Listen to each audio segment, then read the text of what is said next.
नवीन नवीन आले त्याला काय माहिती की काय लफडे होते येत. जिस देह में तेल नहीं सरकार चलाना खेल नहीं.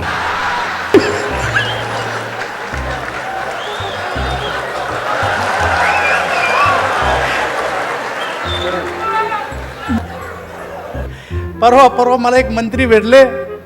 ते मंत्री म्हणले, काय दानवे साहेब म्हणले, तुम्ही मुख्यमंत्र्यांनी काय केलं मला हे. म्हणलं काय झालं साहेब तुम्हाला. ते म्हणले, हे मंत्रिपद असं आहे मलाच कळत नाही म्हणे काय तर. अहो म्हणलं, जसं तुमच्या मंत्रिपदाचा प्रश्न पडला तुम्हाला, तसा माझ्या मंत्रिपदाचा प्रश्न साऱ्या मंत्रिमंडळाला पडला होता की रावसाहेब दानवेकडे खातं कोणतं आहे. मलाही कळलं नाही, लोकांनाही कळलं नाही, तुम्हालाही कळलं नाही. म्हणजे खातं म्हणे कसं काय. मला माझ्या खात्याचं नाव होतं कंझ्युमर अफेअर्स आणि उपभोक्ता मामले मंत्री. ते माझं खातं होतं, कंझ्युमर अफेअर्स आणि उपभोक्ता मामले मंत्री. आता हे कोणाला कळतच नव्हतं की कंझ्युमर अफेअर्स आणि उपभोक्ता मामले मंत्री काय. माझ्या मतदारसंघातले लोक मला म्हणजे समजून सांगा साहेब हे खातं काय येतं. सांगता सांगता दम तुटला माझा. एकदा एकनाथरावनं प्रश्न उपस्थित केला होता कोल्हापूरच्या अधिवेशनात की रावसाहेब दानवेचं खातं कोणतंही कळतच नाही. का तिथं काही त्याला अन्न नागरी पुरवठा म्हणत नाही, उपभोक्ता मामले मंत्री. तसं आपल्या मंत्र्याला प्रश्न पडला की हे खातं दिलं कोणतं माझ्याकडं. मी त्यांना सांगितलं, अरे तुमच्या खात्यासारखं खातं नाही कोणाचं. मुख्यमंत्र्याच्या नंतरचं हेच खातं आहे. या जगाच्या पाठीवरचा कोणीही पाहुणा जर आला, मार्गारेट थॅचर येऊ द्या का मोनिका लेविस्की येऊ द्या की अन्य कोणीही येऊ द्या, गेल्या गेल्या पहिलं हस्ता आंदोलन करायचं काम तुमच्याकडं आहे.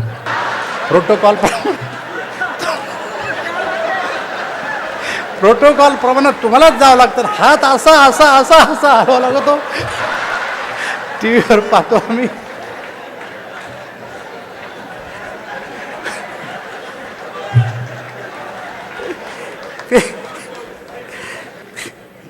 ते म्हणले, माझ्या खात्याची हवा तर तुम्हाला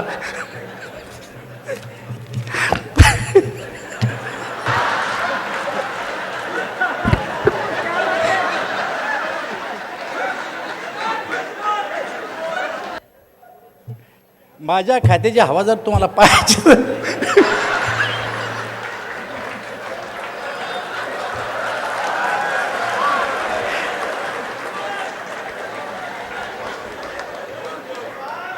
जाऊ दे.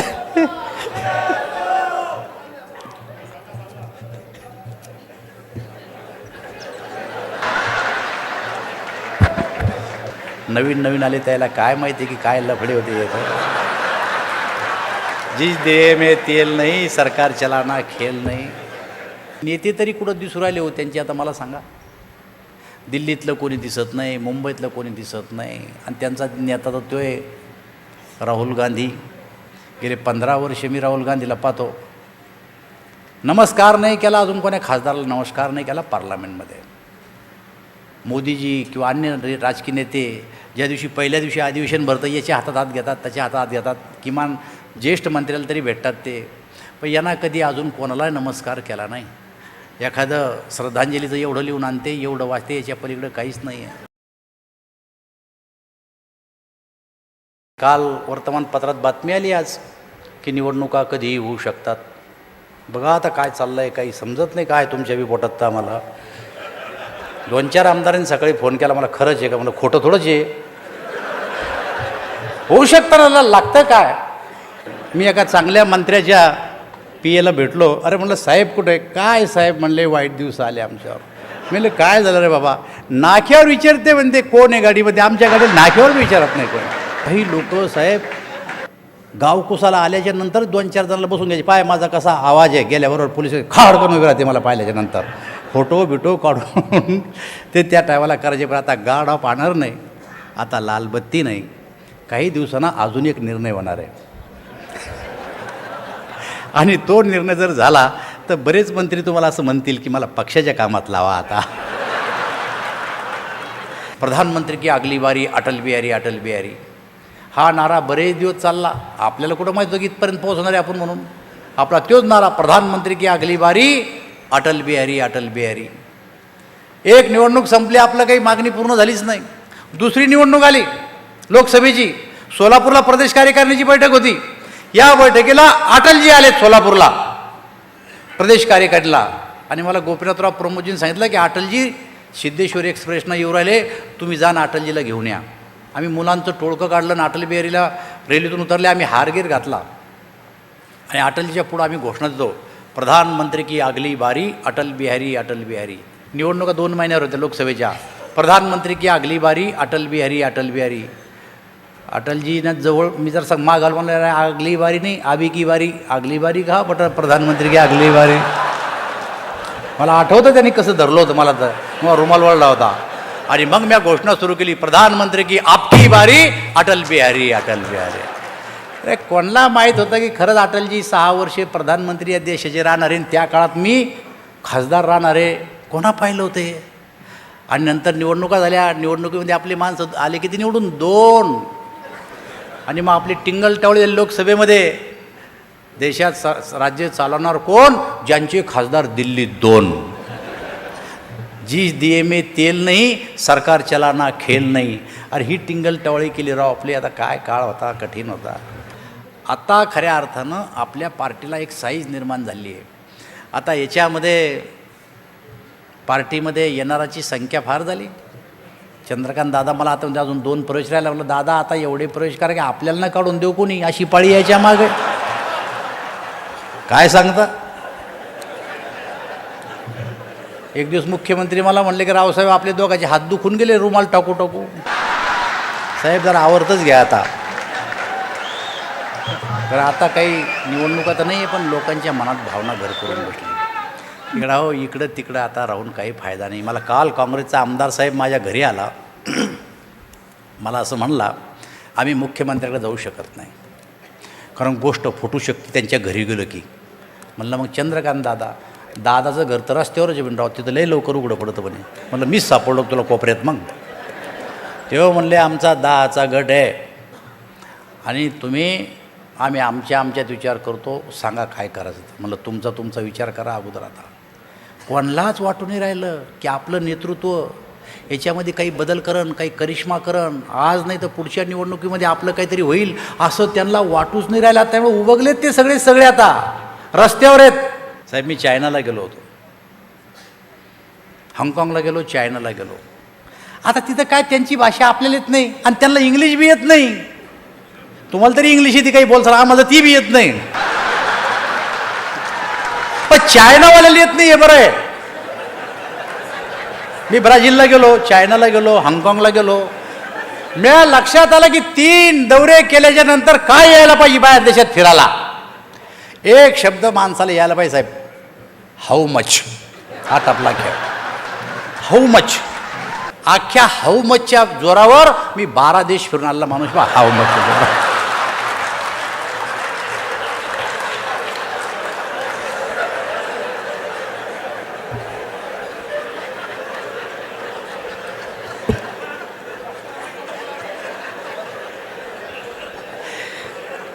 काय डॉक्टर विसरलो मी आता. हाऊ मच लिहून ठोकवायला नसं येतं. मी चायनामध्ये गेलो. आता आपल्याला आणायचं काय चायनातून जाणारा परदेशातला आणतो काय हो, वॉच, मोबाईल. याच्यापेक्षा आणतो काय इलेक्ट्रॉनिक आयटम शिवाय आणायला काय. ते आपल्यासारखे पॅन्टी थोडी शिवते, आपल्यासारखे शर्ट थोडीच राहते, वेगळीच राहते. एक अर्ध एक लंब हे काही आपल्याला चालत नाही. हे 2-4 गोष्टी आणते. पण तिथं बी काही वस्तूचे भाव कमी चायनामध्ये असं नाही आहे. ब्रँडेड वस्तू कुठेही घ्या जगाच्या पाठीवर सारख्याच. पण चायनामेड काही वस्तू असतात. मी एका दुकानात गेलो, मोबाईलला हात लावला आणि त्याला विचारलं हाऊ मच, कारण मला अनुभव होता हाऊ मच. त्याच्या लक्षात आलं त्याला बी काही येत नव्हतं इंग्लिश. पण ते काय करते, असं कॅल्क्युलेटर घेते आणि असं असं असं दाबते, लिहिते 25,000. त्यानं लिहिलं 25,000. तर ओ त्याला लक्षात आलं की महाग झालं याला. मग त्यानं काय केलं, कमी केले 20,000. तर म्हणलं ओ. तर त्याला लक्षात आलं की अजून याला जमला नाही खेळ. मग त्याला कॅल्क्युलेटर माझ्या हातात दिलं, तू टाक काय तर.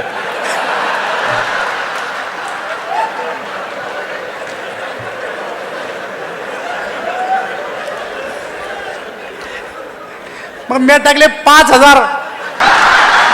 असं करायला लागलं. पुढं त्याला येईल आणि मला येईल आता काय असतं.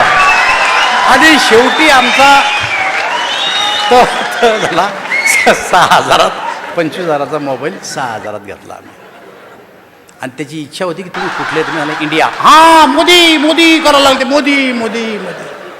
फक्त मोदी माहिती आहे जगाच्या पाठीवर. आता काय माहीत नाही लोकांना, काय माहीत. बघा काय स्थिती आहे. आमचा मागचा प्रधानमंत्री बाहेर देशात जात होता तर सोडायला कोणी जात नव्हतं, आले तर घ्यायला कोणी जात नव्हतं, आणि तिकडे फिरत होते तर त्याच्याकडे कोणी पाहत नव्हतं. 2 दिवसात बऱ्याच वेळेस उल्लेख झाला की 34 वर्षानंतर ही बैठक आपण पिंपरी चिंचवडला घेतो आहे. खरं तर बैठक निवडणुकीच्या पार्श्वभूमीवर कुठं घ्यावी असा विषय जेव्हा आमच्या समोर आला, मी आपल्याला कालच सांगितलं की संभाजीनगर किंवा अमरावतीला ही बैठक घ्यावी असा आमचा मनोदय होता. परंतु या विजयाच्या पार्श्वभूमीवर ही बैठक पिंपरी चिंचवडला घ्यावी असा निर्णय झाला. आणि अत्यंत चांगली बैठक उत्साहाच्या वातावरणात पिंपरी चिंचवडच्या कार्यकर्त्यांनी ही बैठक या ठिकाणी यशस्वी केली. त्याबद्दल भारतीय जनता पार्टीच्या वतीनं मी त्या सर्व कार्यकर्त्यांचं, नेत्यांचं मी अभिनंदन करतो. प्रामुख्यानं या बैठकीसाठी आपले शहराचे अध्यक्ष लक्ष्मणराव जगताप, आपले आमदार महेशजी लांडगे आणि त्यांच्या सर्व टीमने ही बैठक यशस्वी केली. यांचंही दोघांचं मी या ठिकाणी अभिनंदन करतो. मित्र, बैठक समारोपाकडे जाते. माननीय मुख्यमंत्री महोदय या बैठकीचा समारोप करणार आहेत. परंतु आपण बघितलं असेल की आता मागच्या ज्या बैठका झाल्या या बैठकीमध्ये सतत 2 बैठकीमध्ये आपल्यासमोर विषय होता निवडणुकांचा. आपण नगरपालिका जिंकल्या पाहिजे, नगरपंचायती जिंकल्या पाहिजे, जिल्हा परिषदा जिंकल्या पाहिजे, महापालिका जिंकल्या पाहिजे, असे विषय समोर घेऊन आपण मागच्या 2 बैठका केल्या. आणि लोकसभा, विधानसभा आपण जिंकतो, पण या नगरपालिका, नगरपंचायती, जिल्हा परिषदा आणि महापालिकेमध्ये आपण जिंकत नाही ही खंत आपल्या मनामध्ये होती. आणि आपणही काही लोकांनी बोलताना उल्लेख केला की आपल्या पार्टीबद्दल असंच म्हणलं जायचं की ही पार्टी ग्रामीण भागामध्ये या पार्टीचं जडं मुळं रुजलेले नाहीत आणि त्यामुळे ही पार्टी काही नंबर 1ची पार्टी महाराष्ट्रामध्ये होऊ शकत नाही, अशा प्रकारची भावना आपल्याही कार्यकर्त्यामध्ये होती. आणि अन्यही राजकीय पक्ष बोलताना असं म्हणत होते की ही पार्टी शहरी पार्टी आहेत. परंतु या निवडणुकीमध्ये आपण सर्व कार्यकर्त्यांनी एकजुटीनं या ठिकाणी प्रदर्शन केलं आणि सगळ्या महाराष्ट्राला नाही देशाला दाखवून दिलं की 4 नंबरवर असलेली भारतीय जनता पार्टी महाराष्ट्रातल्या या कार्यकर्त्यांनी 1 नंबरला आणून महाराष्ट्रामध्ये दाखवले. मित्र, मी गेले अनेक वर्ष भारतीय जनता पार्टीमध्ये काम करतो. मी जनता पार्टीमध्ये सुद्धा काम केलेलं आहे आणि नागरधारी शेतकरी या चिन्हावर मी निवडणूक लढवलेली आहे. आम्ही जेव्हा पक्षामध्ये काम करायला लागलो तेव्हा आम्हाला असं कधी वाटलं नाही की आम्ही कधीतरी सत्तेत येऊ, भारतीय जनता पार्टी ही 1 नंबरची पार्टी या राज्यात किंवा या देशामध्ये होईल असं आम्हाला कधी वाटलं नाही. राजकारणात येणारा माणूस प्रत्येकजण अपेक्षा ठेवून येतो की आज नाही तर उद्या, उद्या नाही तर परवा मी केव्हा तरी एखादा आमदार तरी होईन, खासदार तरी होईन, मंत्री तरी होईल, अशी अपेक्षा ठेवून येणाऱ्यांची संख्या पार्टीमध्ये काम करणाऱ्यांची मोठ्या प्रमाणावर असती. पण जेव्हा आम्ही काम करत होतो तेव्हा असं कधीच वाटलं नाही की ही पार्टी सत्तेमध्ये येईल आणि सत्तेत आल्याच्या नंतर आम्ही केंद्रात मंत्री होऊ, आपला मुख्यमंत्री होईल, आपला प्रधानमंत्री होईल, असं त्या काळामध्ये वाटत नव्हतं.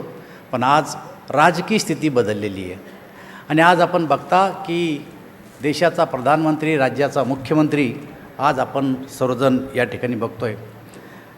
आणि खालीसुद्धा आपली जी अपेक्षा होती की आपण जिल्हा परिषद, पंचायत समित्या या ठिकाणी आणि महापालिकेमध्ये आपण आलो पाहिजे अशी आपली इच्छा होती. ती इच्छा या निमित्तानं काही प्रमाणात का होत नाही आपली पूर्ण झाली आहे. आपण बघितलं असेल की 13 महापालिकेच्या निवडणुका झाल्या आणि या 13 महापालिकेच्या निवडणुकीमध्ये आपली जी संख्या आहे त्यातले 10 महापालिकेमध्ये आपले महापौर झाले 13 पैकी. फक्त 3 महापालिकेमध्ये आपण होऊ शकलो नाही. महापालिकेमध्ये आपली सदस्य संख्या 225ची होती, ती 708 सदस्य महापालिकेमध्ये भारतीय जनता पार्टीचे या राज्यामध्ये झाले. ती स्थिती जिल्हा परिषदेची होती. मी पंचायत समितीची निवडणूक लढलो, मी पंचायत समितीला सभापती झालो, जिल्हा परिषदेची निवडणूक लढलो. काय स्थिती होती? मी जेव्हा पंचायत समितीची निवडणूक लढलो आणि पंचायत समितीला सभापती झालो तेव्हा या राज्यामध्ये 2 सभापती म्हणजे एक सभापती आणि एक उपसभापती भारतीय जनता पार्टीचा होता. मी भारतीय जनता पार्टीचा एकमेव सभापती होतो आणि उपसभापती कोणीतरी ठाण्याला त्या काळामध्ये भारतीय जनता पार्टीचा होता. आणि मला आठवतं की मी जेव्हा सभापती झालो वर्तमानपत्रात बातम्या 4-4, 5-5 दिवसानंतर यायच्या. अजिंठा नावाचा एक पेपर आमच्याकडे संभाजीनगरला चालायचा, तो आता पेपर मराठवाडा अजिंठा राहिले नाही. माझा फोटो त्या पेपरमध्ये आला आणि मग मला संभाजीनगरच्या कार्यकर्त्यांनी त्या काळात बोलवून घेतलं, कारण जालना जिल्हा नव्हता. आणि वसंत भागवत आले आणि वसंत भागवतने मला जवळ बसून सांगितलं की तू भाजपमध्ये कधीपासून काम करतो, मग तू राजकारणात आला तर मग घरचं कोण पाहिल, अशी सगळी चर्चा त्यांनी माझ्याशी केली. म्हणजे भारतीय जनता पार्टीचा एक सभापती झाला रे की राज्य लेवलचं नेतृत्व त्याची दखल घ्यायचं, त्याला भेटायचं आणि त्याची विचारपूस करायची. पण जर कधी तालुक्याच्या किंवा जिल्ह्याच्या बैठकीला गावचा एखादा सरपंच आला रे की आम्हाला असं वाटतं हा भगवानच आला आमच्या बैठकीमध्ये, उठायचून उभं राहतो, या सरपंच साहेब, या सरपंच साहेब. कारण सरपंचाचं तोंड आम्ही कधी ग्रामीण भागामध्ये पाहिलं नव्हतं. सभापतीचा नव्हता. पण हा काळ होता, सभापती नव्हता, सरपंच नव्हता, जिल्हा परिषदचा अध्यक्ष नव्हता, लाल दिवा तर नव्हता. ही स्थिती भारतीय जनता पार्टीची होती. पण सांगतो पुढं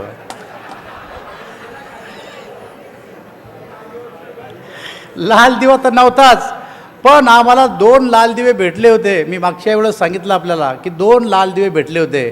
पहिला लाल दिवा भेटला सूर्यभानजी वाडणेचा आणि दुसरा लाल दिवा भेटला नासब फरांदेचा.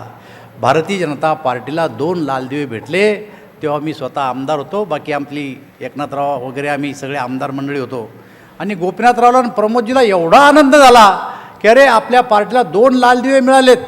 आणि हॉटेल रीट जे आपल्या आमदार निवासच्या पलीकडून या हॉटेलमध्ये त्यांनी एक पार्टी ठेवली आणि म्हणले की मला असं कधीच वाटलं नव्हतं की मी ज्या पक्षामध्ये काम करतो त्या पक्षाला 2 लाल दिवे मिळतील. आणि मला खूप आनंद झाला, म्हणून मी तुम्हाला जेवायला इथं हॉटेलमध्ये बोलवलं. त्या काळात आमदार हॉटेलमध्ये जेवणं म्हणजे फार मोठी गोष्ट होती. आम्ही 8 दिवस सांगतो गावाकडे गेल्यावर, आज मोठ्या हॉटेलमध्ये आम्ही जेवलो. ही स्थिती होती त्या काळातली. 2 लाल दिवे मिळाले, ते बी अशी फिरणारे लाल दिवे नव्हते, ते असे करणारे लाल दिवे होते.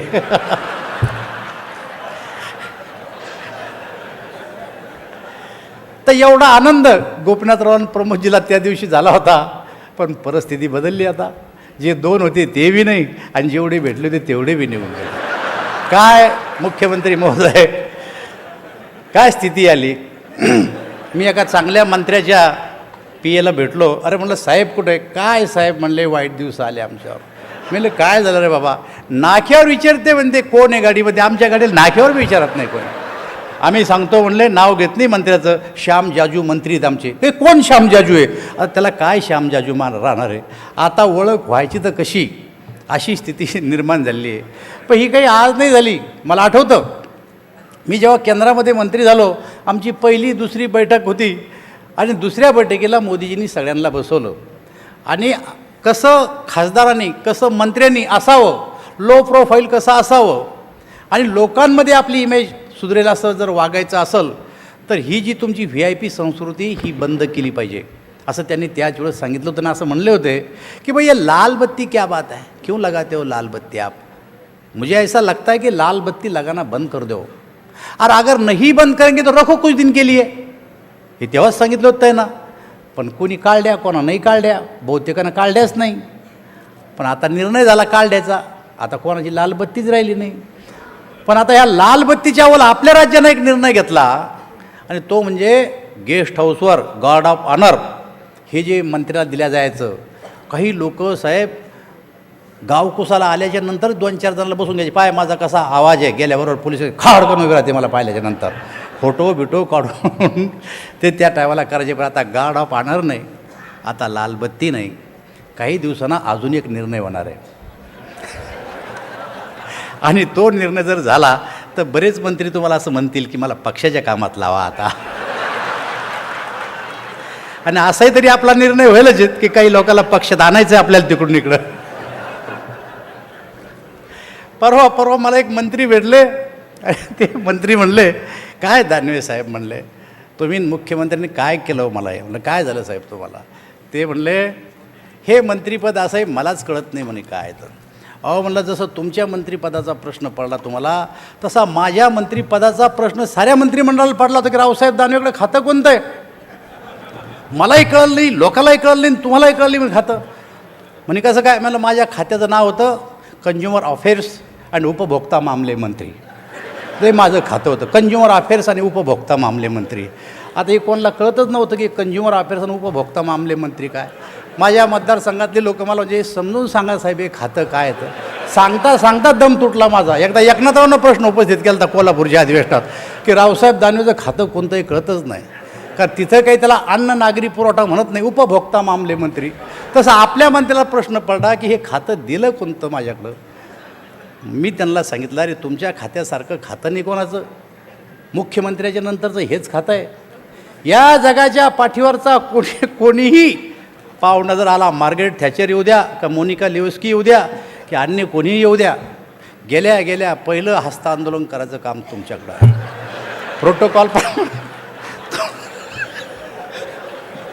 प्रोटोकॉलप्रमाणे तुम्हालाच जावं लागतं. हात असा असा असा असा हलवा लागतो. टी व्हीवर पाहतो आम्ही.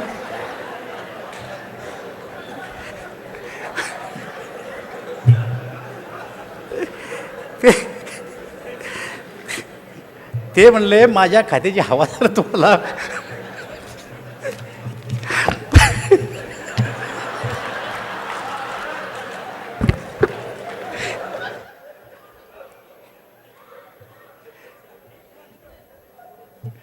माझ्या खात्याची हवा जर तुम्हाला पाहायची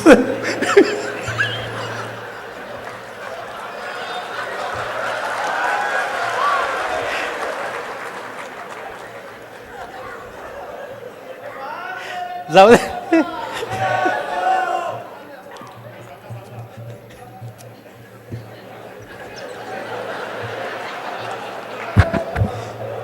अशी परिस्थिती या राज्यामध्ये VIP संस्कृती आता बंद झालेली आहे आणि त्याच्यामुळं आता काही फार मंडळी मंत्री होण्याच्या उत्सुकही नाही अशी परिस्थिती आहे. आता पक्षाचं काम करणं हे सगळ्यात चांगली गोष्ट आहे. आता रवीजींनी कार्यक्रम आपल्याला सांगितला आहे की आपल्याला आता प्रशिक्षण द्यायचं आहे. प्रशिक्षणासाठी आपण नावं दिले पाहिजे.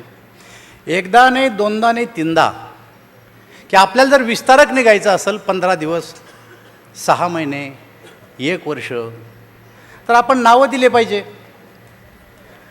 आणि राष्ट्रीय अध्यक्षाचा दौरा सुरू झाला विस्तारक म्हणजे बाहेर 90-95 दिवसाचा दौरा.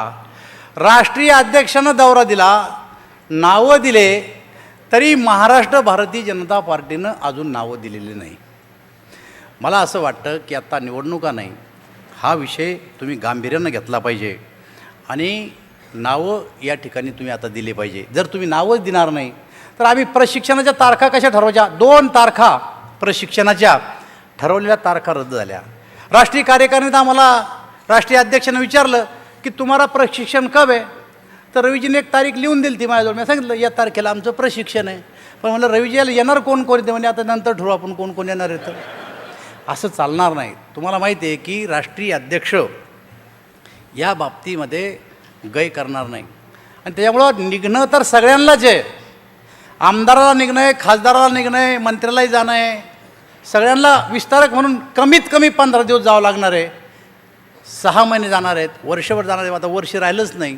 पण जेवढे दिवस तुम्ही निघणार आहेत तेवढ्या तारखा तुम्ही दिल्या पाहिजे, कारण आपल्याला प्रशिक्षण घ्यायचं आहे. आता इथं एवढी ट्रेन मंडळी आहे, खरं तर कोणाला प्रशिक्षण द्यायची गरजच नाही आहे. पण आपला अनुभव आहे की मागच्या काळामध्ये सदस्य नोंदणीनंतर आपण काही कार्यकर्त्यांचं प्रशिक्षण घेतलं आणि त्या प्रशिक्षणामध्ये 3, 4, 5 या राज्यातली एक टीम आपण तयार केली होती. ती जायची आणि प्रशिक्षण द्यायची. काही कार्यकर्ते असं म्हणते का, अरे हे काय शिकवतो तुम्ही आम्हाला, हे काय प्रशिक्षण आहे का? आम्हाला निवडणुका कशा जिंका हे शिकवलं पाहिजे. खरं म्हणजे निवडणुका कशा जिंकाव याचं नातं पुस्तक आहे, याची नातं शाळा आहे, याचं काहीच नाही आहे. हे तंत्रच वेगळं आहे निवडणुका जिंकण्याचं. पण पक्षात कसं काम करावं, पक्षाचा इतिहास काय आहे हे तर सगळ्यांना माहीत असावं लागतं. याच्यासाठी आपण अशा प्रकारचे प्रशिक्षण वर्ग घेत असतो.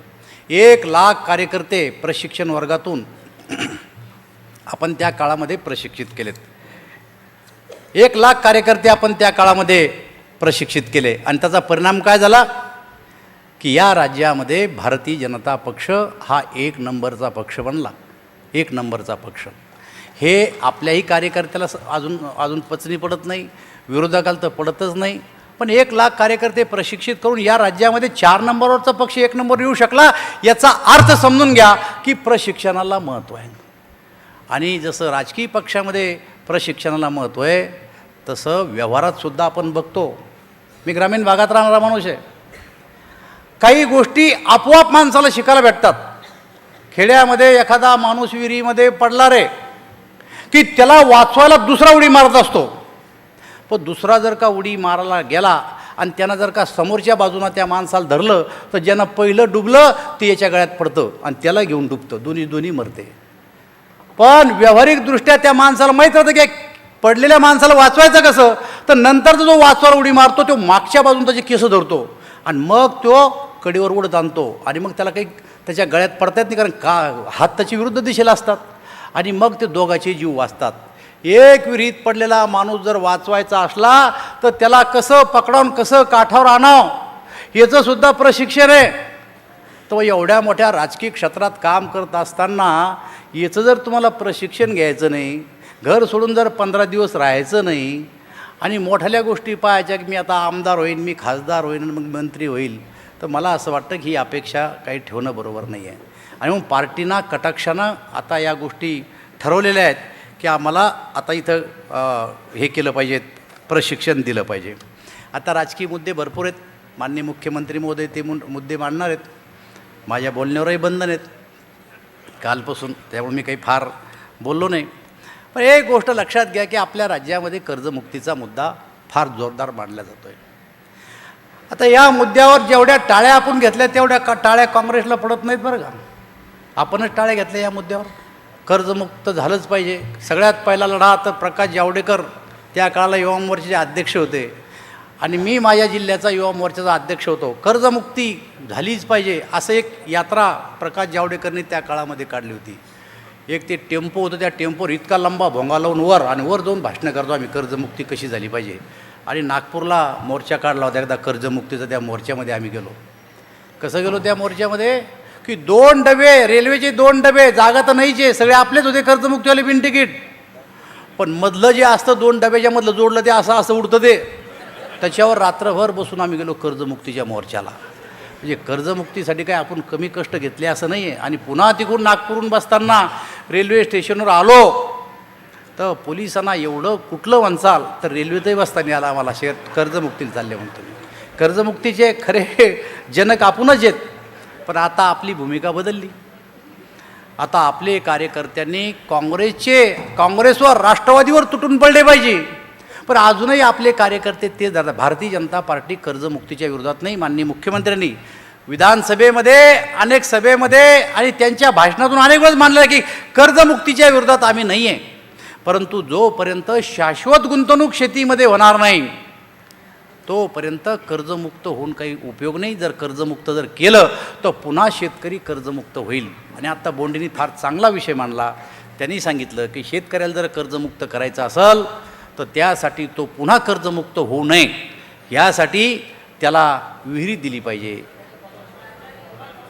पुन्हा कर्जबाजारी होऊ नये म्हणून त्यांना तुम्ही वीज दिली पाहिजे, त्यांना विहीर दिली पाहिजे, त्यांना शेततळं दिलं पाहिजे आणि शेतीमध्ये शासनाची शाश्वत गुंतवणूक केली पाहिजे की एकदा कर्जमुक्त जर तो झाला रे तर तो पुन्हा कर्जबाजारी होणार नाही. अशा प्रकारचा विषय त्यांनी मांडला. आणि माझंही तेच म्हणणं आहे की आपण कर्जमुक्तीच्या विरोधात नाही, पण योग्य वेळ येईल तेव्हा कर्जमुक्त होईल. परंतु आपल्या कार्यकर्त्यांनी विषय मांडताना मात्र काँग्रेसवर आणि राष्ट्रवादी काँग्रेसवर हल्ला केला पाहिजे.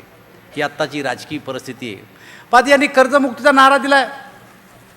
कर्जमुक्तीशिवाय आम्ही हौस चालू देणार नाही असं म्हणले, कर्जमुक्तीशिवाय आम्ही स्वस्त बसणार नाही असं म्हणले. आत्ता जर आपण पाहिलं तर या बाजूला गेलो, राष्ट्रवादी काँग्रेसने पेंडॉल टाकला आणि मोठा पेंडॉल टाकून तिथं काय लावलं आहे की भारतीय जनता पार्टीच्या नेत्यांना निवडणुकीत दिलेल्या आश्वासनाची आठवण करून देण्यासाठी आम्ही तिथं बसलो. आता किती लोक बसलेत जाऊन पाहतो मी, किती पहा तोंड लपवतेत. आपल्यासारख्याची गाडी गेली की ती पुन्हा खाली पाहून घेतात. त्याला कधी सवय नव्हती या गोष्टीची. पण भारतीय जनता पार्टीच्या कार्यकर्त्यांनी या गोष्टीचा धसका घ्यायचं काही कारण नाही. बघा यांची यात्रा निघाली, यात्रा कुठून निघाली? चंद्रपूरहून यांची यात्रा निघाली कर्जमुक्तीची. पहिला मेळावा त्यांनी चंद्रपूरलाच घेतला आहे मला वाटतं. त्याच्यानंतर महापालिकेच्या निवडणुका झाल्या चंद्रपूरच्या, आपण चंद्रपूर जिंकलो. ती यात्राचा समारोप झाला पनवेलला. आता पनवेलच्या निवडणुका जाहीर झाल्या आणि मी तुम्हाला सांगतो पनवेलसुद्धा आपण जिंकणार अशा प्रकारची परिस्थिती. अरे तुमची यात्रा निघाली तिथून तर तुमची यात्रा संपत्ती तिथपर्यंत जर आम्ही जिंकत असू तर याचा अर्थ तुम्ही जे बोलता ती लोकांना कळतं की जे तुमच्या हातामध्ये एवढे वर्ष सत्ता राहून तुम्ही जे करू शकले नाही ते विरोध बसल्याच्या नंतर तुमचा आवाज बदलला कसा, ही जनमानसाची भावना आहे. आणि त्यामुळं विरोधक आता पराभवाच्या छायेत आहेत. या पराभवातून बाहेर कसं पडाव हे ना तर त्यांच्या केंद्रीय नेतृत्वाला कळू लागलं, हे ना तर त्यांच्या राज्य नेतृत्वाला कळू लागलं. हे त्या पराभवाच्या छायेतून बाहेर पडायला तयार नाही. पडाव कसं याची सुद्धा त्यांची प्लॅनिंग नाही आहे. आणि मग केवळ राज्यापुरतं केंद्रापुरतं नाही, तर ते खालच्या कार्यकर्त्यापर्यंत येऊन पसरलं आहे. आणि खालचे कार्यकर्ते मुख्यमंत्री महोदय आम्हाला असं म्हणू राहिले की 2024पर्यंत दूरपर्यंत आम्हाला काही भेटल असं काही आता आम्हाला वाटत नाही. 2024 भारतीय जनता पार्टीच्या सर्व कार्यकर्त्यांनी एक गोष्ट लक्षात घेतली पाहिजे की जर काँग्रेस आणि राष्ट्रवादी काँग्रेस म्हणते 2024पर्यंत या राज्यात आता आमचं काही खरं नाही, तेव्हा आपल्यावर फार मोठी जबाबदारी येऊन पडलेली आहे. मोदीजींनी राष्ट्रीय कार्यकारिणीमध्ये सांगितलं की यशामागून यश आपल्याला मिळतं आहे. आत्ता आपण यांचा हे केलं आहे, सत्कार केला श्यामजीचा की तुम्ही दिल्ली जिंकली, उत्तराखंड जिंकलं, उत्तर प्रदेश जिंकलं, मणिपूर जिंकलं, गोवा जिंकलं. ती स्थिती सगळीकडे आपल्या राज्यातली स्थिती तीच आहे. सांगली काय होतं आपलं सांगलीमध्ये 23 निवडून आलेत. संभाजीनगर युतीमध्ये 6 होतो, निवडून किती आलो 23. जालना युतीमध्ये 15 होतो, निवडून किती आले 22. नगरमध्ये होतो किती, नगरना नारा दिला होता 40+. लोकांनी 14+ ऐकलं, ते गोंधळ झाला. तो 14च्या ऐवजी 14 आले, 40 नाही आले, 14 आले तिथं. जळगावमध्ये जवळपास 1 कमी पडलं आहे, बहुमतात आपण आलो. नाशिकमध्ये आपण 15 आलो. सातारामध्ये आपलं काही नव्हतं, 7 आलो तिथं. बुलढाणामध्ये 4-5 सदस्य होते आपले, तो बी एक पोटनिवडणुकीत आलता. बुलढाणामध्ये आपला अध्यक्ष झाला. तेच महापालिकेमध्ये 77, पुण्यामध्ये आपल्या पिंपरी चिंचवडमध्ये, आणि जवळपास 100 गाठली आपण पुण्यामध्ये. नागपूर तर विचारूच नका, 100च्या वर गेलं आहे. म्हणजे एकेकाळी आपल्याला जी दिसत नव्हतं ते आता दिसायला लागलं. म्हणून आपल्यावर जबाबदारी मोठी येऊन पडली की सत्ता पचवणं हे सगळ्यात अवघड आहे. सत्ता पचवणं अवघड आहे. पराभव तर कोणी येतं समजूत घालतं आणि पुन्हा कामाला लाग म्हणतं, तोच भविष्य चांगलं आहे पुढं. पण सत्ता पचवणं अवघड आहे. आणि सत्ता टिकवायची असेल तर नवीन फॉर्म्युले या देशात यायला लागलेत. पहा आता कोणी फार उत्साह आहे, फार गोरा आहे, त्याच्या हातात ब्रासलेट आहे, गळ्यात मोठी सोन्याची चेन आहे, डबल यालाच दिलं पाहिजे, पैसा हाच लावू शकतो, हे सूत्र सोडून द्या. आता हे गेलं सूत्र. आता मी सांगितलं श्यामजी जाजूचं सूत्र तुम्हाला. दिल्लीमध्ये पहिला प्रयोग झाला, तसं पहिला प्रयोग बेंडक्यावर झाला होता ऑपरेशन करायचा, आणि त्याच्यावर माणसावर ऑपरेशन चाललेत. पहिला प्रयोग झाला, एकाही नगर सेवकाला दिल्लीमध्ये तिकीट दिल्या गेलं नाही. त्यानं जर असं म्हणलं की मी फार प्रभावशाली आहे, माझ्या इथं तुम्ही का तिकीट देत नाही मला, मी बाजूच्या वार्डातून तुम्हाला निवडून दाखवतो, बाजूच्या वार्डात सुद्धा जाऊ दिला नाही. आणि त्यानं जर म्हणलं ठीक आहे तुमची इच्छाच आहे, मला नाही द्यायचं इथं बी तिथं बी, माझ्या घरातल्या माणसाला तर द्या, घरातल्या माणसाला तर मुळीच नाही. आणि तिथं पार्लमेंट चालू होतं त्या काळात. तिथले खासदार, तिथला अध्यक्ष जे दिल्लीचे अध्यक्ष ते खासदार आहेत, ते आमच्या संग बसायचे. अरे हमने बोला क्या किया तुमने? तो बोले हमने थोड़ा किया, राष्ट्रीय अध्यक्ष ने बोल दिया कि सब MP तुम्हारे पे नाराज है, सब मेरे पे आके पड़ रहे बोले. आणि तो फॉर्म्युला लागू झाला. आणि बघितले कालचे निकालामध्ये मेजॉरिटीनं आपण निवडून आलो. पक्षाचं काम केल्याशिवाय पुढचं भविष्य काही फार चांगलं नाही. विस्तारक निघा, 15-15 दिवस राहून या, गावात जाऊन अनुभव घ्या. पक्षाचे जे काही ध्येय धोरणं आहेत, आपल्या राज्य सरकारनं, केंद्र सरकारनं जे काही काम केलं ते मांडी मारून एखाद्या बांधावर जाऊन बसा. 5-50 का शेतकरी वतनी गोळा करा. वर्तमानपत्रात आलेली बातमीवर आता काही फारसं कोणी भरोसा ठेवत नाही, कारण सारेच राजकीय पक्ष वेगवेगळ्या प्रकारच्या मागण्या करतात. पण माउथ टू माउथ कॅनव्हसिंग ज्याला म्हणते, की माणसात जाऊन, लोकात जाऊन, माझ्या सरकारचं काम, माझ्या पक्षाचं काम मी जर जाऊन सांगितलं तर ते लोकांना पटू शकतं. असे 10 माणसं गावात ट्रेन करा जिथं तुम्ही जासाल. त्यांनी पुन्हा 10 जणांना सांगितलं पाहिजे, त्यांनी 10 जणांना सांगितलं पाहिजे. नाही तर आपली परिस्थिती अशी आहे की आपण गावामध्ये जातो, आपल्यालाच गोळा करतो, त्यांच्याच पुढं भाषण करतो आणि पुन्हा ते काही बाहेर जाऊन सांगत नाही. म्हणून प्लॅनिंग करा, जाताना प्लॅनिंग करा. प्रत्येक आमदारला मी आता तालुके दिले होते, विधानसभा मतदारसंघ तालुके. आता इथं अहवाल काही लोकांनी वाचून दाखवला, आनंदाची गोष्ट आहे. गेलेत, दुष्काळामध्ये सुद्धा आपण दिले होते, गेलेत. तसं नरेंद्रभाई मोदींनी प्रत्येक खासदाराला एक जिल्हा दिला आहे, ज्या जिल्ह्यामध्ये भारतीय जनता पार्टीचा खासदार नाही आहे. एक जिल्ह्यात जा आणि तिथं भारतीय जनता पार्टीनं काय केलं 5 वर्षात, उज्ज्वला गॅस योजना कशी आणली, हे तिथल्या लोकांना समजून सांगा. आपल्या राज्यातल्या सगळ्या खासदाराला, कोणाला हिंगोली दिलं, कोणाला सांगली दिलं, कोणाला नगर दिलं, मला दिलं पश्चिम बंगालमध्ये सुकमा नावाचं गाव, जसं इथं सुकम्याला झाली घटना, असं तिथं मला एक जिल्हा दिला, झारग्राम. म्हणजे सावरकरानंतर माझाच नंबर लागला तिकडं जायला, झारग्रामला. मी गेलो झारग्रामला. काय परिस्थिती आहे, झारग्रामला गेलो मी. कलकत्त्याला याच्या अगोदर गेलो होतो, ग्रामीण भागात बी गेलो होतो. तिथला एकदा बाजार कसे असतात त्या भागातले, भुवनेश्वर, ओरिसाची आणि कलकत्त्याची आम्ही पाहायला गेलो होतो. त्या काळातल्या परिस्थितीनं आताच्या परिस्थितीत फार फरक नाही आहे, पण राजकीय परिस्थितीमध्ये फरक पडलेला आहे. तेव्हा कम्युनिस्टाची राजवट होती, आता ममता बॅनर्जीची राजवट आहे. त्या लोकांनी मला सांगितलं की एखाद्या आमदाराकडं, खासदाराकडं, कोणी नेत्याकडे जर आम्ही काम घेऊन गेलो तर ते पहिले विचारते, तृणमूल काँग्रेस का झेंडा आहे का तुम्हारे खिशे में? तो झेंडे सगळ्याच्याच खिशात झेंडे आहेत तैशा. तृणमूल काँग्रेसचा झेंडा दाखवा आणि मगच काम करावं. अशा प्रकारची परिस्थिती, अशा प्रकारचं दडपण आहे. पण याही परिस्थितीमध्ये मी ज्या ज्या गावात गेलो त्या गावातल्या लोकांनी भारतीय जनता पार्टीचा आपला कोणतरी खासदार आला, हा खासदार नरेंद्र मोदींनी पाठवला, अशी त्यांच्यामध्ये भावना आहे. आणि म्हणून गावचे गावं जमावत होते. मी रात्री 12:30 वाजेपर्यंत त्या भागामध्ये फिरलो, जसं काही मला मतदानच घ्यायचं त्या गावातलं. 12:30 वाजेपर्यंत फिरलो. एक आदिवासी गाव, त्या आदिवासी गावामध्ये आम्ही गेलो. मी आदिवासी, आपल्याकडचे आदिवासी बघले आपण, पण इथल्या आदिवासीचं घर कसं असतं ते जाऊन पाहावं आपण. म्हणून त्या घरातल्या माणसाला घेतलं. त्यांना माझं नाव तर दिवसभर कोणा नीट घेतलंच नाही, दानबा. त्यांना नावच येत नव्हतं, काय दानबा. मी बी हो म्हणायचो, दानबा तर दानबा, का आपल्याला एक दिवस तर राहायचं, कशाला खुलासा करायचा म्हणून नाव काय म्हणून. त्या घरामध्ये मी गेलो, त्या माणसाचा हात धरला. घरामध्ये एक बाई होती. ती बाई थोडी लाजली ना आत गेली. मी त्यांना म्हणलं त्या बाईला बोलवा. ती बाई आली. त्यांना बोलावल्याच्यानंतर तिथं गॅस दिसला मला त्या बाईच्या घरामध्ये. मी त्यांना बाईला विचारले, क्या है? तो बोले गैस है. बोला कहाँ से लाया? बोले गांव में से लाया. बोला कब लाया? तो 1 महीना हुआ. बोले बोला कितने में लाया? तो बोले 100 रुपये में लाया. मला 100 रुपये में कहीं गैस आता है क्या? मोदी जी ने निकाला ना, बोले 100 रुपये में गॅस हवे, मोदी जी ने निकाला. हे बघा, माझ्या मनाला ही गोष्ट एवढी लागून गेली की एकेकाळी मी हा शब्द ऐकला होता की या देशामध्ये सगळ्यात जास्त ग्रासरूटपर्यंत जर कोणी नेत्याचं नाव पोचलं असेल तर ते इंदिरा गांधीचं पोचलं, असं मी स्वतः ऐकलेलं आहे.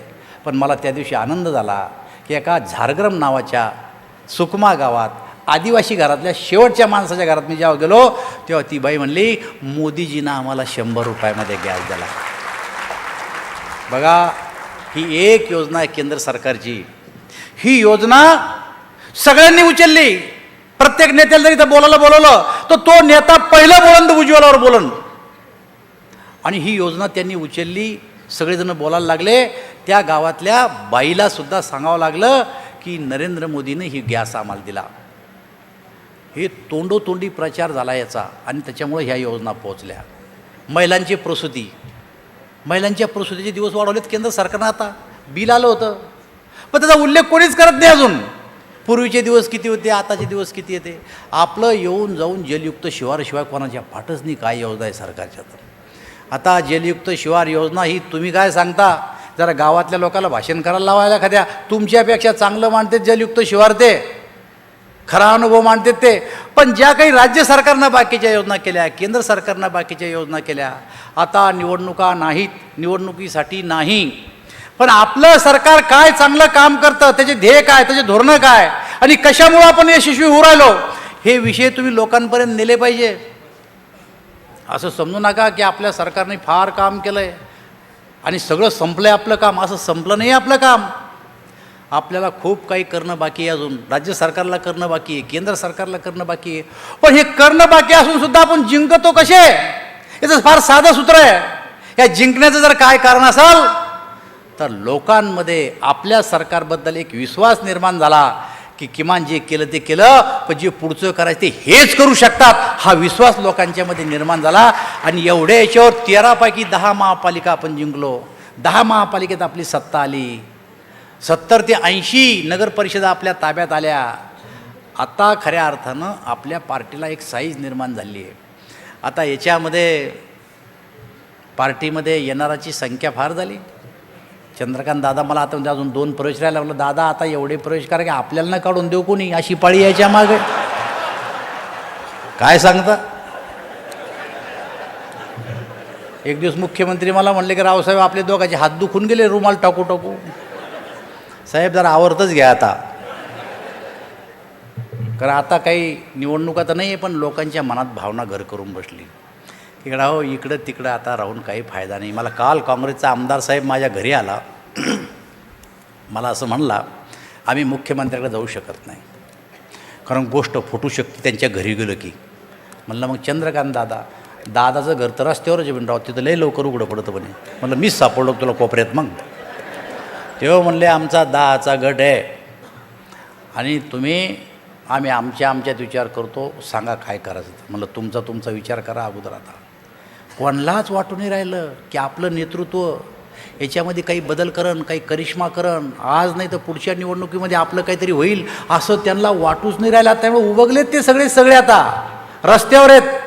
आता आपल्याकडे मी खुर्च्यानीत बसायला आता करता तर काय करता, स्थिती खराब आहे. अरे आपण यश पराभव आपण दोन्ही पाहिले लोक आहेत. आता तर यश पाहतोय आपण पराभव बी पाहिला. काय स्थिती ती आपली बी. आपण जनता पार्टीचे होतो, 2 वर्ष सरकार राहिलं आपलं जनता पार्टीत आणि दुहेरी सदस्यत्वाच्या नावाखाली आपली पक्ष फुटला. जे जुने जनसंघ होते त्यांनी भारतीय जनता पार्टी काढली आणि जे समाजवादी होते किंवा अन्य कोणी होते ते जनता पार्टीत राहिले. आपण भारतीय जनता पार्टी काढली. त्यावेळेस जेव्हा भारतीय जनता पार्टी वेगळी झाली त्या काळामध्ये समाजवादी आणि अन्य राजकीय पक्ष तालुक्याला फिरले की तुम्ही भाजपमध्ये जाऊ नका, तुम्ही आमच्या पक्षात राहा, जनता पार्टीत राहा. आपण मूळ जनता पार्टीचे नागरधारी शेतकरी आपलं चिन्ह आहे. माझ्याकडे बी लोक आले संभाजीनगरचे, मला म्हणले तू नागरधारी चिन्हावर निवडून येले, तू कसं काय जनता पार्टीत जाशील. तेव्हा काही हे पक्षांतरबंदी कायदा नव्हता, तू आमच्यात आला पाहिजे. मी सांगितलं मी पूर्वश्रमीचं, आमचं कुटुंबच जनसंघाचं, त्यामुळे मी तुमच्यात राहू कसं. जे पूर्वश्रमीचे जनसंघी होते ते भारतीय जनता पार्टीत आले आणि बाकीचे जनता पार्टीत राहून गेले. पार्टी फुटली. पण पार्टी फुटली तेव्हा भारतीय जनता पार्टीच्या नेतृत्वाने निर्णय काय घेतला की आम्ही तुमच्यातून वेगळं होतोय, आम्ही तुमच्या चिन्हावर दाखवणार नाही, आम्ही तुमच्या कार्यालयावर दावा देणार नाही, आम्ही तुमच्या कोशावर सुद्धा दावा करणार नाही. आणि आम्ही विभक्त होतो. आपण विभक्त झालो. विभक्त झाल्याच्या नंतर आपण पार्टी स्थापन केली, भारतीय जनता पार्टी. तिचं पहिलं अधिवेशन मुंबईला झालं. अटल बिहारी वाजपेयी त्या काळामध्ये पार्टीचे अध्यक्ष झाले. आणि पहिला नारा जर आपण काय दिला असेल त्या काळात, प्रधानमंत्री की अगली बारी अटल बिहारी अटल बिहारी, हा प्रसिद्ध नारा होता त्या काळातला. प्रधानमंत्री की अगली बारी अटल बिहारी अटल बिहारी, हा नारा बरेच दिवस चालला. आपल्याला कुठं माहिती होतं की इथपर्यंत पोहोचणार आहे आपण म्हणून. आपला तोच नारा, प्रधानमंत्री की अगली बारी अटल बिहारी अटल बिहारी. एक निवडणूक संपली, आपलं काही मागणी पूर्ण झालीच नाही. दुसरी निवडणूक आली लोकसभेची. सोलापूरला प्रदेश कार्यकारिणीची बैठक होती. या बैठकीला अटलजी आले सोलापूरला प्रदेश कार्यकारिणीला. आणि मला गोपीनाथराव प्रमोदजींनी सांगितलं की अटलजी सिद्धेश्वर एक्सप्रेसनं येऊ राहिले, तुम्ही जा ना अटलजीला घेऊन या. आम्ही मुलांचं टोळकं काढलं आणि अटल बिहारीला रेल्वेतून उतरले. आम्ही हारगीर घातला आणि अटलजीच्या पुढं आम्ही घोषणा देतो, प्रधानमंत्री की अगली बारी अटल बिहारी अटल बिहारी. निवडणुका 2 महिन्यावर होत्या लोकसभेच्या. प्रधानमंत्री की अगली बारी अटल बिहारी अटल बिहारी. अटलजीनं जवळ मी जर माग घालून अगली बारी नाही आबी की बारी, अगली बारी का प्रधानमंत्री की अगली बारी. मला आठवतं त्यांनी कसं धरलं होतं मला, तर मग रुमाल वळला होता. आणि मग मी घोषणा सुरू केली, प्रधानमंत्री की आपकी बारी अटल बिहारी अटल बिहारी. अरे कोणाला माहीत होतं की खरंच अटलजी 6 वर्षे प्रधानमंत्री या देशाचे राहणारे आणि त्या काळात मी खासदार राहणारे, कोणा पाहिलं होते. आणि नंतर निवडणुका झाल्या. निवडणुकीमध्ये आपली माणसं आले किती निवडून 2. आणि मग आपली टिंगल टावळी झाली लोकसभेमध्ये. देशात राज्य चालवणार कोण, ज्यांचे खासदार दिल्लीत 2. जिस दिये में तेल नाही सरकार चलाना खेल नाही. अरे ही टिंगल टवळी केली राव आपली. आता काय काळ होता, कठीण होता. नवीन नवीन आले त्याला काय माहिती की काय लफडे होते. जिस दिये में तेल नाही सरकार चलाना खेल नाही. पण भारतीय जनता पार्टीच्या त्या काळातल्या नेतृत्वानं हिंमत सोडली का? निवडणुका लढणं सोडल्या का? पुन्हा प्लॅनिंग केली, पुन्हा नियोजन केलं आणि पुन्हा अटल बिहारी वाजपेयी सरकार सत्तेमध्ये आलेत. जे भारतीय जनता पार्टीनं पराभवातून पुन्हा विजय मिळवला आणि देशामध्ये सरकार स्थापन केलं, हे काँग्रेसवाल्याला माहिती आहे, त्यांच्या कार्यकर्त्याला माहिती आहे. पण त्यांच्याच लोकांना आता त्यांच्या नेतृत्वावर भरोसा राहिला नाही की जे भारतीय जनता पार्टीनं यश पाहिलं, अपयश पाहिलं, पुन्हा उभे राहिले, आपलं नेतृत्व करू शकेल का, तर याचा त्यांच्यावर आता विश्वास राहिलेला नाही. नेते तरी कुठं दिसू राहिले हो त्यांचे, आता मला सांगा. दिल्लीतलं कोणी दिसत नाही, मुंबईतलं कोणी दिसत नाही. आणि त्यांचा नेता तर तो आहे राहुल गांधी. गेले 15 वर्ष मी राहुल गांधीला पाहतो. नमस्कार नाही केला अजून कोण्या खासदाराला, नमस्कार नाही केला पार्लमेंटमध्ये. मोदीजी किंवा अन्य राजकीय नेते ज्या दिवशी पहिल्या दिवशी अधिवेशन भरतं याच्या हातात हात घेतात, त्याच्या हातात हात घेतात, किमान ज्येष्ठ मंत्र्याला तरी भेटतात ते. पण यांना कधी अजून कोणाला नमस्कार केला नाही. एखादं श्रद्धांजलीचं एवढं लिहून आणते, एवढं वाचते, याच्या पलीकडं काहीच नाही आहे. किती निवडणुका हरलेत, काय तरी एक दिवस वर्तमानपत्र होतं 23 निवडणुका राहुल गांधीच्या नेतृत्वात हरल्या गेल्या. 23 निवडणुका.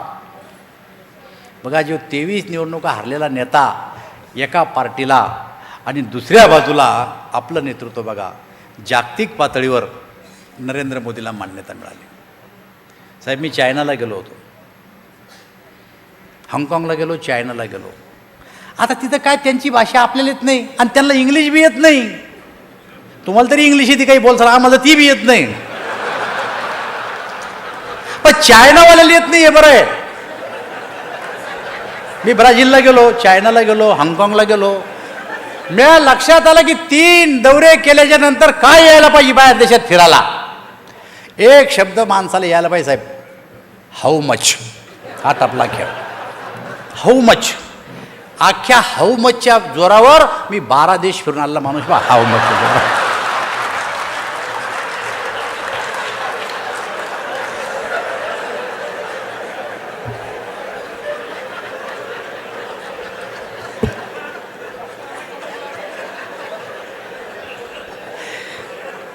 काय डॉक्टर विसरलो मी आता. हाऊ मच लिहून ठोकवायला नसून येत. मी चायनामध्ये गेलो. आता आपल्याला आणायचं काय चायनातून, जाणारा परदेशातला आणतो काय हो, वॉच, मोबाईल. याच्यापेक्षा आणतो काय, इलेक्ट्रॉनिक आयटम शिवाय आणायला काय. ते आपल्यासारखे पॅन्टी थोडी शिवते, आपल्यासारखे शर्ट थोडीच राहते, वेगळीच राहते. एक अर्ध एक लंब हे काही आपल्याला चालत नाही. हे 2-4 गोष्टी आणते, पण तिथं बी काही वस्तूचे भाव कमी आहे चायनामध्ये असं नाही आहे. ब्रँडेड वस्तू कुठेही घ्या जगाच्या पाठीवर सारख्याच. पण चायना मेड काही वस्तू असतात. मी एका दुकानात गेलो, मोबाईलला हात लावला आणि त्याला विचारलं हाऊ मच, कारण मला अनुभव होता हाऊ मच. त्याच्या लक्षात आलं त्याला बी काही येत नव्हतं इंग्लिश.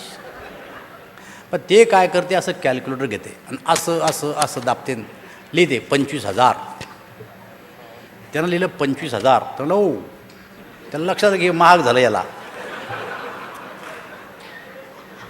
मग त्यानं काय केलं, कमी केले 20,000. तर म्हणलं ओ. त्याच्या लक्षात आलं की अजून याला जमला नाही खेळ. मग त्याला कॅल्क्युलेटर माझ्या हातात दिलं, तू टाक काय तर.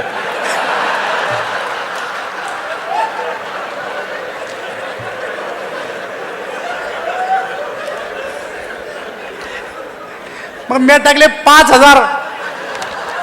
असं करायला लागलं. आता पुढं त्याला येईन आणि मला येईन, आता काय करा. आणि शेवटी आमचा तर झाला 6,000. 25,000चा मोबाईल 6,000 घेतला आम्ही. आणि त्याची इच्छा होती की तुम्ही कुठले, तुम्ही म्हणाले इंडिया. हां मोदी मोदी करायला लागते, मोदी मोदी मोदी. फक्त मोदी माहिती आहे जगाच्या पाठीवर. आता काय माहीत नाही लोकांना, काय माहीत. बघा काय स्थिती आहे.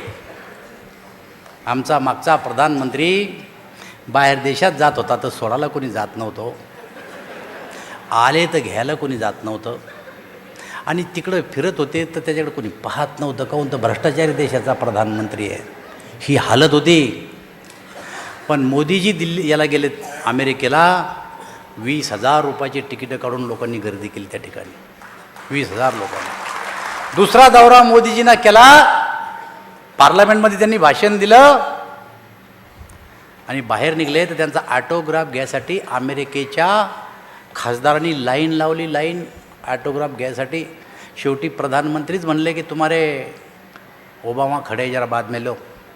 ही स्थिती निर्माण झाली आपली. चायनामध्ये गेले होते तर तिथल्या कर्मचाऱ्यांनी सामूहिक जशा सुट्या टाकतात ना, अशा रजा देऊन टाकल्या सगळ्या कर्मचाऱ्यांना.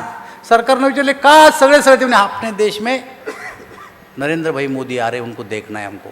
ज्या रस्त्यानं मोदीजी जाणार आहे दुतर्फा लोक उभे राहिले आणि मोदीजीचं स्वागत केलं त्यांनी. एका बाजूला भाजपचं नेतृत्व की ते जागतिक पातळीवर ते नेतृत्व करू शकतं असं नेतृत्व भारतीय जनता पार्टीमध्ये, आणि दुसऱ्या बाजूला पराभवाच्या छायेत असलेलं आणि खालच्या कार्यकर्त्यांना सुद्धा विश्वास नसलेलं असं नेतृत्व काँग्रेसमध्ये आहे. या दोन्हीचा विचार करा आणि पक्षानं जे जे कार्यक्रम तुम्हाला पुढं दिले ते कार्यक्रम पूर्ण करा. आता याच्यापेक्षा तर जास्त आम्ही तुम्हाला काही सांगू शकत नाही. पण सांगायचा दिवस येणार आहे. किती तारखेला अमित भाई? 16 जूनला अमित भाई येणार आहे. त्या टायमाला लेखाजोखा होणार आहे. तोपर्यंत आपली तयारी करा. तारखा तरी द्या, एखादा वर्ग तरी अटेंड करा प्रशिक्षणाचा, म्हणजे निदान आपल्याला बचावत भूमिका तरी घेता येईल. आता निवडणुका नाही, आता संघटनेचं काम 2 वर्ष. आणि काल वर्तमानपत्रात बातमी आली आज की निवडणुका कधीही होऊ शकतात. बघा आता काय चाललं आहे, काही समजत नाही काय तुमच्या बी पोटात. तर आम्हाला 2-4 आमदारांनी सकाळी फोन केला, मला खरंच आहे का, मला खोटं थोडंच आहे, होऊ शकतं ना, लागतं काय, अशातच फटका मारला पाहिजे महाराज असला तर. आणि त्याच्यामुळं पक्षाचं काम जो करील आणि पक्षाच्या संघटनेमध्ये जो इथं कामाला येऊन बाकीचे कार्यकर्ते कामाला लावीन तोच कार्यकर्ता यशस्वी होऊ शकतो. गाव चलो अभियानसारखी योजना आपण एकदा घेतली होती. गाव चलो अभियान आजही भारतीय जनता पार्टीचा कार्यकर्ता गाव चलो अभियानची आठवण त्याला आहे. आणि मी तर सांगतो पुढचे 25 वर्ष अजूनही आपल्याला लोक म्हणतात गाव चलो अभियानसारखं एखादं काढावं, अजून काही जमलं तर. अरे कोणती योजना काढली, नाव काही दिलं तर शेवटी कार्यकर्त्यावरच अवलंबून आहे ना, किती यशस्वी करायची, कशी करायची. आता तीच योजना ही असं समजा ही गाव चलो अभियान नाही, तर ही तुम्हाला त्याच प्रकारची आलेली एक संधी आहे आणि तुम्हाला बूथपर्यंत जायला मिळालेली संधी आहे. 90,000 बूथ आपल्या राज्यामध्ये, 90,000 बूथ. मागच्या वेळेस आपण 75% पूर्ण केले होते. 100% बूथवर जर आता भारतीय जनता पार्टीचा कार्यकर्ता ज्या तालुक्यात जाणार नाही, असं समजा त्या तालुक्याचं दुर्दैवच. इतकी अनुकूल परिस्थिती होणार कधी निर्माण? इतकी अनुकूल परिस्थिती कधी येणार आहे? अरे झडपी मेंबर आहे, पंचायत समिती मेंबर आहे, नगरसेवक आहे, कॉर्पोरेटर आहे, आमदार आहे, खासदार आहे. लोकांना असं वाटतंय तुम्ही काही करू शकता, तुम्ही आले त्या गावातले 4 लोक जमू शकता. बूथची रचना करायला ही सगळ्यात चांगली संधी आहे. आणि त्याच्यामुळं तुम्हाला बूथची संधी करायची, बूथची बांधणी करायची संधी पुन्हा आता या निमित्तानं मिळालेली आहे. मला असं वाटतं या संधीचा फायदा घेऊन पक्ष विस्ताराचं काम पुढच्या काळात करावं, अशा प्रकारची मी आपल्याला सगळ्याला विनंती करतो. आणि पिंपरी चिंचवड आणि पुणे बापट साहेबासह सगळ्यांनी ही बैठक अत्यंत यशस्वीरित्या पार पडली, याबद्दल